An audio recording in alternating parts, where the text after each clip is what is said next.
I remember that feeling vividly, like a rope tightening around my chest, then suddenly pulling hard.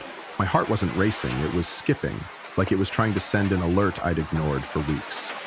It's just the bad coffee and broken sleep, I told myself, even as the pain crept into my left arm. I was driving from Denver back to Salt Lake, hail pouring down over Wyoming that night. I pulled over, hazard lights flashing on cold asphalt. My hands shook so badly it took 3 tries to dial 911. When the medical helicopter landed on that desolate stretch of highway, I still thought, probably just a panic attack. But then I saw the look in the nurse's eyes as she leaned over to block the wind urgency. Fear. And I knew I wasn't okay. They flew me to Boise, Idaho, to the nearest hospital with a capable cardiac unit. I was barely conscious when I heard the doctor yell, "We're losing him," right before everything went black. When I woke up 2 days later, my throat was parched, my arm full of IV lines, and my heartbeat paced by a machine. The first thing I did was reach for my phone. The only message wasn't from my brother, a coworker, or even a medic. It was from my wife, Angela. A screenshot of our joint bank account, $0, not a cent, 1 line of text with it. "For everything I've sacrificed for you, I deserve that much." I didn't cry, I didn't rage, I just felt hollow, a kind of cold emptiness. Like I'd woken up from death, only to realize the world had completely turned its back on me. I long pressed the thumbs up icon and sent her a single emoji. That was all I had the strength to do. The doctor came in not long after. He told me I'd flatlined twice. Thankfully, no brain damage. But my heart, it was done. "You need at least 6 weeks of full rest," he said, firm but compassionate. "Absolutely no long-distance driving." "Someone picking you up in the morning?" he asked. I nodded. I lied. "I'm John Whitaker. I'm 48 years old. I've spent over 2 decades behind the wheel of a semi, covering thousands of miles across America to provide for the woman I thought was my other half. Angela and I were married for 17 years. No children. Not because we didn't want them, just always delayed. First for money, then for work, then for distance. I came home a few days each month, then hit the road again.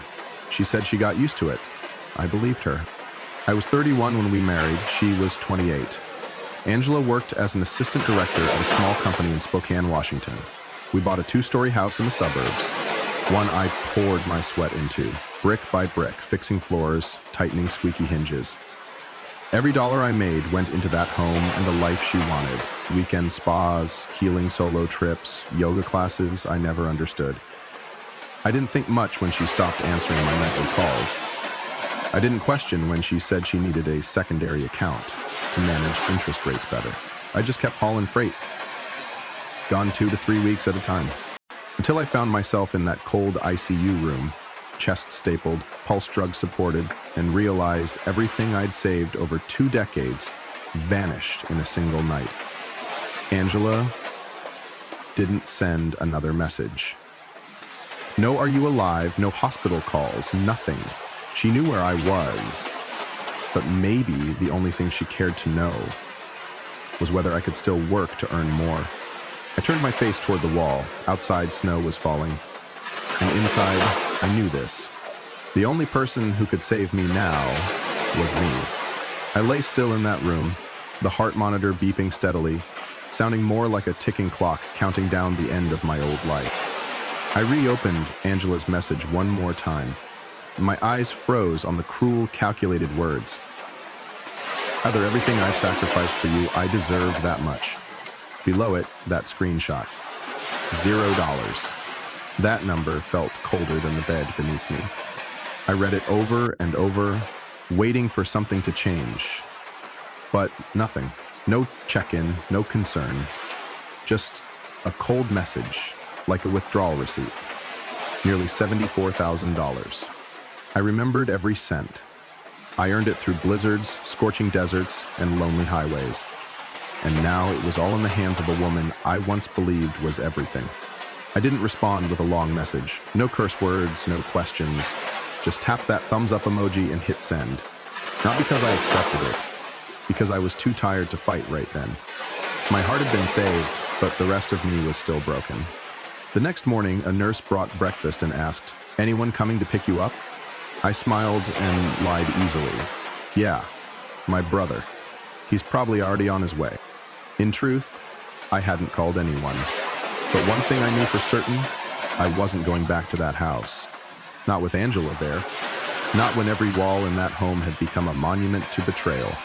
I had to think fast, but also stay clear-headed. It wasn't time to act, yet.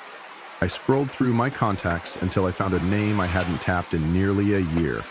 Greg Whitaker, my older brother by 5 years, living out east in Nampa.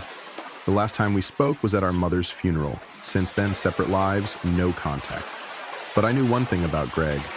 He doesn't turn his back when it counts. "Greg," I said when he picked up, "I need a place to stay for a few days, and I need you not to tell Angela." There was silence for a few seconds. Then, without hesitation, he said, "Give me the hospital address." 3 hours later, he appeared in my room with a duffel bag and a guarded look. "You okay?" he asked. I gave a slight nod. As we drove off, Greg glanced at the rearview mirror. "Does she know you're alive?" I smirked. "Probably, but she doesn't know I'm awake, and she sure as hell doesn't know I'm not going back." At Greg's house, I laid down on a spare bed in the downstairs room. Through the window, I could see a few neighborhood kids kicking a soccer ball. I used to dream of a scene like that. A home, a family. But I chose the road over dinner tables. And Angela? She chose to drain everything while I lay between life and death. That night, I couldn't sleep. I stared at the ceiling, haunted by questions with no answers. When did Angela start changing? Was it because I wasn't around, or had greed slowly devoured whatever love I thought we had? As I remembered just last month, I'd asked her to come with me to the bank to refinance our mortgage. She declined, said she was busy, so I went alone. Because my credit was better, the bank refinanced under my name. She didn't object, didn't even ask to see the papers. Now I see it clearly. That was the pivot point. Angela didn't skip that meeting because of work. She skipped it because the plan was already in motion. I sat up and opened my phone.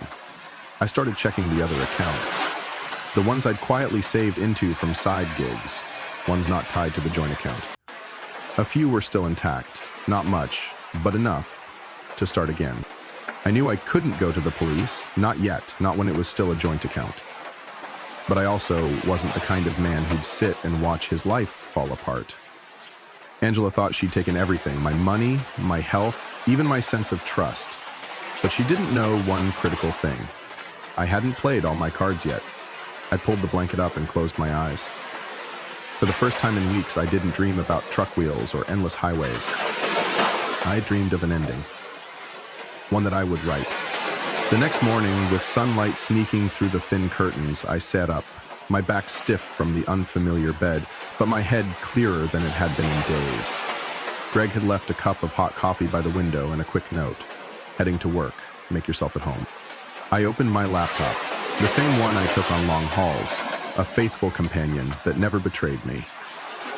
First, I checked my backup business account, the one where I deposited money from independent freight gigs. It still held close to $9,200. Not much compared to what I'd lost, but enough to start again. Next, I logged into the real estate portal and pulled up the refinance documents from 3 months ago. I remembered every detail from that meeting. The bank had suggested switching the house to my name alone because of my better credit. Angela's only response had been, "Do whatever you want. No questions, no request for a copy." Now I understood. She didn't ask because the plan had already been set. I opened my emails, pulled up every message with the bank, cross-referenced the scans. The title was in my name only. That was leverage I never thought I'd need. Now it was my only lifeline. An hour later, I called Gary Monroe, Greg's longtime friend and a well-regarded family and asset attorney. He agreed to meet that same afternoon at his quiet office on a side street in Caldwell. Gary looked at me over thick, black-rimmed glasses. No judgment. Just focus. I told him everything, from the heart attack and the hospital to Angela's message and the empty account. "How much did she take?" Gary asked. "Roughly $74,000 spread across 3 sub-accounts, all joint." He nodded, jotting notes. Joint accounts are tough unless we can prove she acted while you were incapacitated. With your medical records, I think that's very likely. I slid my hospital file across the desk. I was in the ICU for 3 days. There's documentation showing I was unconscious during the entire withdrawal period. He flipped through the pages. Good, very good. That gives us a strong angle. And the house we financed under my name alone 3 months ago. Gary raised an eyebrow. Then you're holding the ace, John. I pulled out a screenshot of Angela's final message. He examined it, then gave a low whistle. This wording will help you a lot. She's not denying it. She's justifying it. That's powerful. I nodded, but the weight in my chest didn't lift. I need to be sure she's not hiding anything else. I can't afford another hit. Gary paused. You know anyone in banking or finance? Someone who can check if she opened any hidden accounts? Immediately, I thought of Ava, Greg's niece. She was doing an internship at a large credit union nearby. 23, sharp as a razor and fearless. I texted Greg that night. Is Ava free this weekend? Need a favor. Urgent. 30 minutes later, Greg replied. She'll meet you Saturday morning, said she'll bring her laptop. That night, I sat in Greg's living room while the TV ran some sports highlights I couldn't care less about. I thought about all the nights at home, Angela saying she was doing online yoga, yet her webcam was always taped over. The weekends she claimed to be at a creative retreat with friends, yet no photos ever appeared online. I once thought I was living a stable life. Now I saw it clearly. I'd been living in a hollow house, painted pretty just to hide the chill underneath. As I set down my glass of water, the phone rang. Unknown number. I hesitated, then answered. John? A familiar female voice? Steady, calm, not the slightest bit shaken. Angela, I said her name like spitting out a stone. Where are you? She asked, then quickly added. You can't just disappear. I went to the hospital. They said you were discharged. I've been worried. I gave a dry laugh. Worried? After you emptied our account while I was in the ICU? That was our money, John, she snapped. And I thought you were... She stopped. Gone.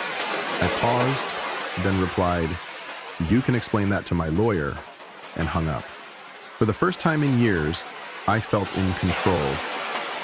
I wasn't just the guy who walked out of the ICU. I was the man waking up from a 17-year coma, and I was ready to fight back.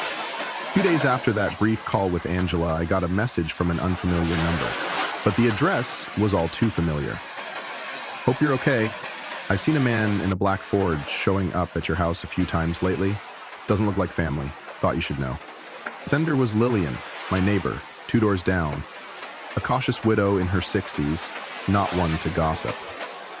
Unless something truly mattered. I once helped her fix a back patio awning last winter. Seems she hadn't forgotten. I sat still for a long moment after reading the message. My mind ran through every possibility. Then stopped at just one. Angela didn't just take the money. She had started bringing someone else into the house. The house I'd bought. Renovated, tile by tile, floor by floor. Titled in my name. And now, some man was walking through it like he owned the place. I forwarded the message to Gary. He called me back within minutes. We need to formally launch an investigation. This isn't just a divorce anymore, John. This is financial exploitation of a medically vulnerable adult. I know, I said, my voice cold as stone. That afternoon, Gary and I went to the main branch of the bank in Boise. I explained the situation to the fraud specialist. It didn't take many words, just a discharge summary, documentation of my unconscious state, and a detailed breakdown of the withdrawals made over those 3 days. The banker, Rachel, probably early 40s, was professional but couldn't hide the sympathy in her eyes as she flipped through the documents. All withdrawals were just under the alert threshold, around $8,500 to $9,500 each. 3 transactions within 36 hours, no medical clearance, no power of attorney on file. Do you have any security footage from the ATM or teller window? I asked. We'll check. But I'll need you to sign a formal fraud complaint to open a case, Rachel said, sliding the form across the desk. I signed without hesitation. You should also know, she added, if it's confirmed that you were medically incapacitated at the time and the withdrawals were made by someone close to you, this could qualify as exploitation of a vulnerable adult. I looked at Gary. He nodded. We left the bank late in the afternoon. Sunlight streamed through the windshield as Gary squinted.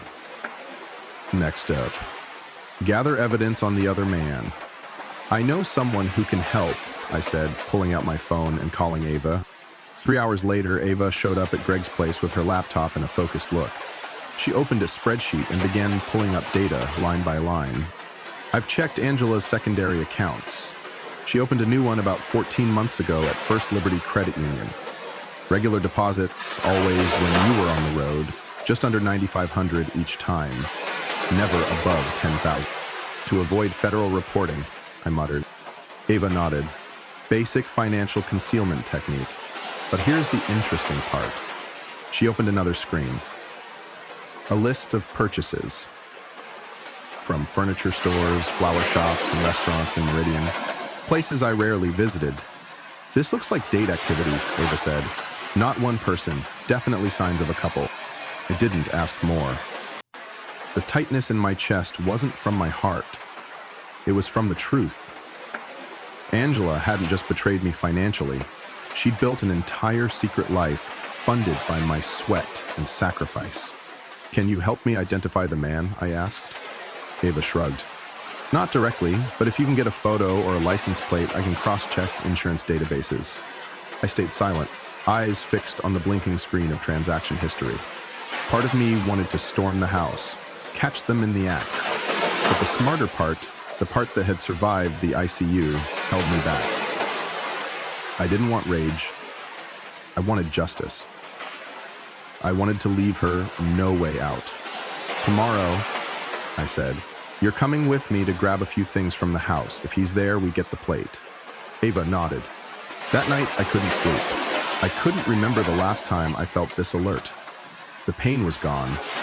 All that remained was purpose. Angela may have thought I was easy to control, a quiet trucker who sent money home and asked no questions. But she forgot I was also the man who survived the hospital, survived betrayal, and was still standing. Tomorrow I'd strike back. With evidence, with the law, and with no mercy. The first message from Angela came Tuesday night. John, I'm sorry. I was wrong to take the money. I panicked. I thought you wouldn't make it, and I thought you were hiding something. Another woman, something, just made me feel unsafe. I read the message without replying, not because I had nothing to say, because there wasn't a single true word in it. No real remorse. Just a clumsy attempt to rewrite the story in her favor. The next morning, Gary called. She's hired a lawyer, he said flatly. Who? I asked, though I already had a sinking feeling. Margaret Voss. I exhaled sharply. The one who kicked her ex-husband out of a jointly owned house? The one the media dubbed the marriage assassin with a briefcase? Gary confirmed. Voss isn't here to negotiate. She's here to bite. I sat down, holding the coffee Greg had just poured but didn't drink it.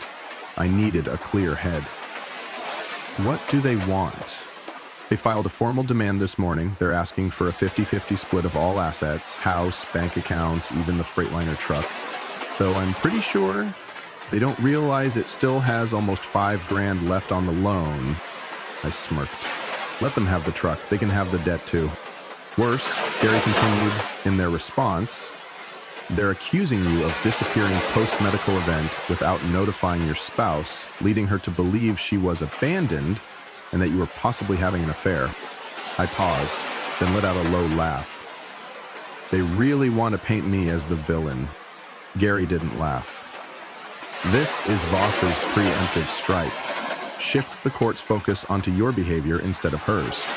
I took a deep breath. How do we respond? We don't, Gary said. We lead. He scheduled me to meet that afternoon. When I arrived, he showed me a thick file. I contacted your treating physician and the hospital. Here's the medical summary. Clear documentation that you were unconscious and in critical condition for 3 full days. They're willing to testify if needed. I flipped through the pages, solid, unshakable. And the account under her name? I asked. It is finalizing the timeline matched against your delivery routes, Gary said. If the deposits line up with your travel schedule, we can argue that she was deliberately hiding assets. I leaned back in the chair. So, what? What's the next move? We need to establish in court that she exploited your medical condition to withdraw the money, Gary replied, and that your disappearance was a consequence of that act, not the cause. That night, I received another message from Angela. No more apologies, no soft tone, just a single, sharp line. I spoke to my lawyer. You won't get away with anything. Everything's split, and if you try to push me out, I'll tell everything. I read that message 4 times. That last word echoed in my head like a church bell in the dark. Everything. I had no idea what she was threatening to reveal, but I knew one thing. Innocent people don't talk like that. I sent a screenshot to Gary. A minute later, he called back. He's playing mind games. Don't respond.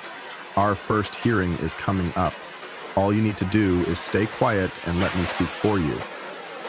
I looked out Greg's window where the porch light stretched long shadows across the lawn. Every step I'd taken these past weeks had led to a point of no return. Angela could hire the best lawyer. She could craft a new narrative, polish her image into a victim. But one thing she couldn't control, the truth. And I was holding it, page by page, piece by piece, from every lie she thought she got away with. Angela thought she struck first. What she didn't know, I wasn't the man lying helpless in the ICU anymore. I was the man about to face her in court and expose everything. No more lies, no more escape routes. Thursday afternoon, Gary sent me a short text. Filed. Emergency hearing set for Monday morning, Judge Evelyn Marks. I sat up straight in Greg's makeshift office, gripping the edge of the desk. Marks was a name I'd heard before. Tough. No nonsense, and especially harsh on abuse cases, especially where health vulnerability was involved. If justice had a face, it was hers. That night, Ava and I drove to my old neighborhood. We weren't going in, not confronting anyone. We just needed to observe. Angela still didn't know I had confirmed footage of a strange man entering my house multiple times that week. But tonight, I wanted something more specific. The black Ford pulled up at 9:23 p.m., quiet as a whisper on the grass edge. A tall man stepped out, gray-brown hair, dressed like he belonged there. I raised my phone, switched to stealth video mode. Ava whispered, "This angle's clear enough to catch his face and plate." We didn't move, just waited for him to step inside, then turned around and left. Ava sent the footage to Gary the moment we got back. By Monday morning, we were at the courthouse before 8. I wore an old dress shirt and a tie I'd kept since my cousin's wedding. Gary arrived with a thick file under his arm and eyes like steel. Angela was already there with Margaret Voss. She wore a charcoal gray office dress, hair pulled back, face cold and unrecognizable. When our eyes met, I didn't see anger or remorse. Just the blank stare of someone playing a game, forgetting the other side could play too. The hearing started right on time. Judge Marks didn't waste time on pleasantries. She looked straight at Gary. "Mr. Monroe, the reason for your asset freeze request?" Gary stood, offering 2 files, one financial, one medical. "Your Honor, my client, Mr. John Whitaker, suffered a severe heart attack earlier this month. While unconscious and on a ventilator in the ICU, his wife, Mrs. Angela Whitaker, withdrew all funds from 3 bank accounts without any legal authorization." Voss immediately stood. The accounts were jointly held. Mrs. Whitaker was legally entitled to access them. Marks raised her hand. "We'll examine those rights later. What I want to know now is whether she knew Mr. Whitaker was incapacitated at the time of withdrawal." Gary didn't wait. "We have the message she sent my client after the withdrawals, admitting the act and rationalizing it emotionally. Furthermore, we have bank surveillance showing 3 separate withdrawals over a 36-hour period, exactly during Mr. Whitaker's coma." Marks frowned, flipping through the documents. "Do you have the video?" "Yes, Your Honor." Gary played the clip on his laptop. There she was, Angela clearly withdrawing money, face expressionless, timestamps matching the ICU records. Marks paused for a few seconds.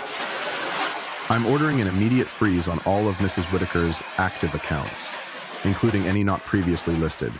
A court-appointed auditor will review the assets. Any real estate or personal asset sales must be court-approved.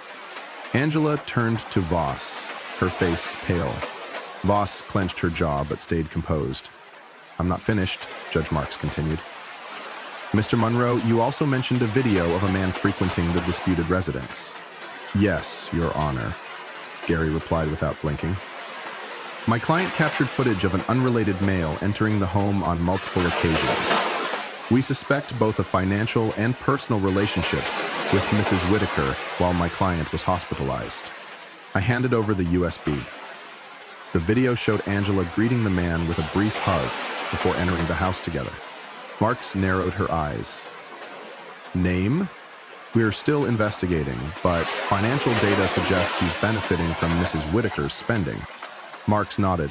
"If a connection is confirmed, I will expand the freeze to include any associated accounts." Angela tried to rise, but Voss gripped her arm, pulling her back down. The hearing ended. As I stepped into the hallway, Angela called out, "John, we need to talk." I didn't turn. Gary walked beside me, murmuring, "She knows she lost round one." I nodded. "We haven't even started," because I still had cards left. And when the time came, everything would come into the light. 2 days later, Ava texted me, "You free this afternoon? I need to show you something, face to face." We met at a small cafe near her office. Ava opened her laptop and pulled up a spreadsheet, hundreds of lines long. "Took me almost 4 nights to trace," she said, eyes locked on the screen. "But I finally connected the whole picture." I looked at the number on the first row. Around $132,870. "What is this?" I asked, my voice dropping. "It's the total amount Angela transferred into a secondary account at Idaho State Bank. She opened it about 18 months ago. The account isn't under her name, but it's a single beneficiary trust, which makes it easy to hide if you don't know what to search for." I leaned in closer, my heart picking up speed. Why didn't I see it in the bank reports? Ava turned the screen, scrolling to the detail section. Because every deposit was just below the federal reporting threshold, each time around, $9,700 to $9,900, always under $10,000 to avoid system alerts. "You split the money," I muttered. "To hide assets." Ava nodded, then opened another comparison sheet.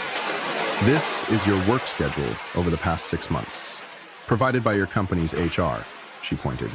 "And this," she said, dragging across the columns, "is Angela's deposit timeline into that account. They matched perfectly. Every time you left Idaho, that account received a new deposit." I said nothing for several seconds. I was sitting in a quiet cafe, the scent of espresso lingering in the air, and soft jazz playing from tiny speakers, but my entire body felt like it was in the middle of a storm. Angela had been planning this for nearly 2 years. While I thought I was providing for our future, she had been carefully constructing an escape route. "Did you find anything else?" I asked, my voice hoarse. Ava took a breath. "There's a co-signer on the account." I turned to her. "Who?" She rotated the screen again. The name appeared clearly, Dennis Faulkner. I froze. "Dennis? You mean Dennis from down the street? The guy who trims the hedges?" "Not just the hedges," Ava said softly. I checked Angela's credit card history. There's a string of hotel charges in the call, with 2 people registered under her alternate phone number as the main contact. I leaned back in the chair, feeling like someone had just punched me in the gut. Dennis, the neighbor who waved at me every weekend, the man who once borrowed my lawnmower, smiling and saying, "Your grip's better than mine," and Angela. She hadn't just cheated. She brought him into a financial scheme, siphoning every dollar I earned into a backup fund, preparing to leave when the timing suited her.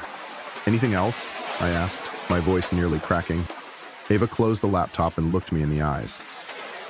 "I can use my temporary access to pull the full data from the bank, but I'll need your written authorization. If you approve, I'll print everything and send it directly to Gary. Right now, the evidence overwhelmingly favors you." I nodded, gripping the coffee cup I hadn't touched since I sat down. That afternoon, I handed the documents to Gary. He reviewed every page like reading a criminal indictment. When he finished, he said one thing. "We don't need to prove she cheated. We'll prove she orchestrated financial fraud while you were out working to support the both of you." I turned to the window, watching as the sunset cast golden light across the city. I used to think betrayal was a moment, a stolen kiss, a sharp lie, but no. Real betrayal is every calculated move over months, even years, slowly forged into a blade. Angela had been sharpening that blade with cold precision, but what she didn't know was the man she thought she could manipulate had finally stood up. A week after Ava uncovered the secret account and Dennis's identity, Greg burst into the house at 7 a.m., gripping a real estate flyer he'd just pulled from the fence near my old home. "Dawn, your house is listed," he said, out of breath. "The sign went up this morning. Angela's getting ready to disappear." I snatched the flyer and scanned every word. Correct address. Front photo matched. But the owner listed below wasn't me. It was a brokerage firm representing an authorized trustee, a tactic to hide real ownership. I called Gary. He picked up on the second ring. "They've started," I said. "Get the freeze ready." Gary only needed 3 hours. The emergency asset freeze petition had been drafted the moment we saw the first red flag. Now it just needed one more piece. "Can you go near the house?" he asked. "I can't go in," I said, "but I can stand across the street." That evening, I returned to the street I once memorized like a map. I parked across from the house, started my camera, and waited. At 9:18 p.m., the familiar black SUV pulled into the driveway. Dennis stepped out, grabbed a large cardboard box from the trunk. Angela followed behind, wearing a long coat over a dress, laughing like they were moving into their dream home. Except it was mine. I filmed everything, him entering without knocking, her shutting the door behind him and locking it, like this was their place now.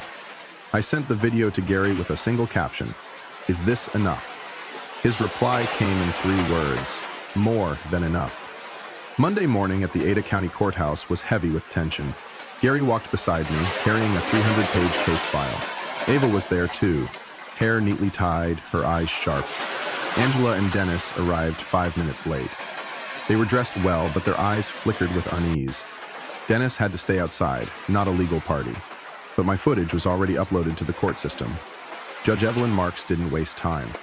"Rather reviewing the new evidence," she said firmly, including financial documents, suspicious transactions, and video confirming the relationship between Ms. Whitaker and Mr. Dennis Faulkner.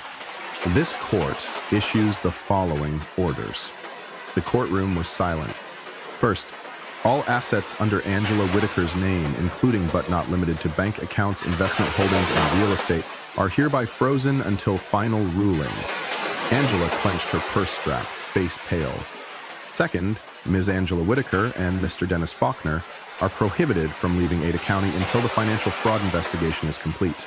Any violation will be considered a deliberate attempt to evade legal proceedings. Dennis yanked the rear door open, only to find courthouse security already standing there. Third, Judge Marks continued, her eyes on me, the legal right to occupy the residence at 1643 Blue Maple Drive is hereby granted to Mr. John Whitaker pending final judgment. This is based on clear evidence that the property was refinanced solely under his name, with no documented financial contribution from Ms. Whitaker. I didn't look at Angela, but I could feel the tension in her body like a wire about to snap. Lastly, Judge Marks said slowly, each word landing like a gavel strike, this court recognizes the act of withdrawing all joint funds while Mr. Whitaker was unconscious in the ICU following a cardiac event as conduct consistent with exploitation of a medically vulnerable adult. The court considers this especially egregious and will maintain oversight throughout the division of marital assets. I heard the click of her pen and the thud of the case file closing. This hearing is adjourned, she declared. As Gary and I walked out of the courtroom, I felt lighter than I had since my first interstate drive after surgery. Angela called out. I turned. "John," she said, voice trembling, I just wanted peace. I looked at her without hate, without pity. "You had that choice from the beginning, but you chose to seek." She said nothing more. That afternoon, I returned to my house. The locks had been changed. My name was once again the only one on the deed. The living room still faintly smelled of Angela's perfume, but I didn't care. I opened the windows and let the wind carry out what was left. From now on, no one would take anything from me, unless I let them. 3 weeks after the hearing, Dennis vanished from Idaho like he'd never existed. No text, no goodbye, no trace, except for the nearly $93,000 hastily withdrawn from a shared account with Angela, converted into 3 cashier's checks, now in the hands of investigators. Angela began calling Gary nonstop, not to negotiate, just to plead. Voss, who had stormed into court like a predator, withdrew from the divorce case days later, leaving Angela with a lesser-known attorney, clearly unprepared for battle. Andrew Bishop. Gary handed me Angela's proposed settlement one Thursday afternoon. She agreed to the divorce terms. No contest, no demands. I looked at him and nodded. Sign it. A month later, it was finalized. The judge's order stated that I retained the house, the truck, and all pre-incident accounts. Angela kept the old sedan and 19% of what remained, after covering all legal fees which she owed for false statements and financial misconduct. Greg clapped my shoulder as we stepped out of the courthouse. "You didn't win a divorce, John," he said. "You survived one." I smiled, freer than I'd felt in over a year. That evening, I called Ava and invited her to dinner. Over the meal, I handed her a large brown envelope. "What's this?" she asked, eyes wide. "Your tuition account at the University of Idaho College of Law," I said calmly, "and a living stipend for the next year." She paused, stunned. You didn't have to do this." "I know," I replied. "But you did something I couldn't for 17 years. Ask the right questions and follow them to the truth." Ava laughed, softly, tearfully. "I just didn't want to see you fooled again." I placed a hand on her shoulder. "You're the only person in this story who wasn't in it for the money. Just for justice. That's what a real lawyer should be." I quit trucking a month after the divorce was finalized. My heart couldn't handle cross-country runs anymore, the freezing nights, the endless engine rumble. I took a new job at a local logistics office. Lead dispatcher for a small fleet, steady hours, home by 6 p.m. every day. For the first time in over 20 years, I could eat dinner on time and sleep in my own bed through the night. I'd remodeled the house on Blue Maple nearly top to bottom. I removed every trace of the past. Wedding photos, the dining set she chose. I left only one thing, a landscape painting of the Pacific Northwest I'd bought from an unknown artist just after we married. Not because she liked it, but because I did. I moved my workspace near the window. Each morning, I brewed coffee, opened my laptop, and looked out at the garden. Once a secret entry point for Dennis, now just me and bright yellow chrysanthemums in bloom. People ask if I'm angry, if I ever wanted revenge, if I regret loving someone like Angela. I just shake my head. I don't want to rewrite anything. Life doesn't let you go back, it only asks, now what? I almost died from a heart attack, then nearly lost everything because of someone I trusted. But that betrayal forced me to truly examine my life. Something I'd let slip into autopilot. I used to think stability was enough. Now I know that living with intention is what truly matters. Angela took almost everything from me. But she didn't take the one thing that counts. Me. My dignity. My will. John's story isn't just a legal battle, it's a journey of rebirth after betrayal and loss. From a man nearly broken by illness and disloyalty, he rose to reclaim justice and himself. In the real world, we can't always avoid pain, but we can choose how we rise from it, stronger and wiser. The truth may hide, but justice, if we're patient and brave, will always find its way. What do you think about John's choices and everything he's been through? Share your thoughts in the comments. And don't forget to follow the channel for more powerful, real-life stories about family and resilience.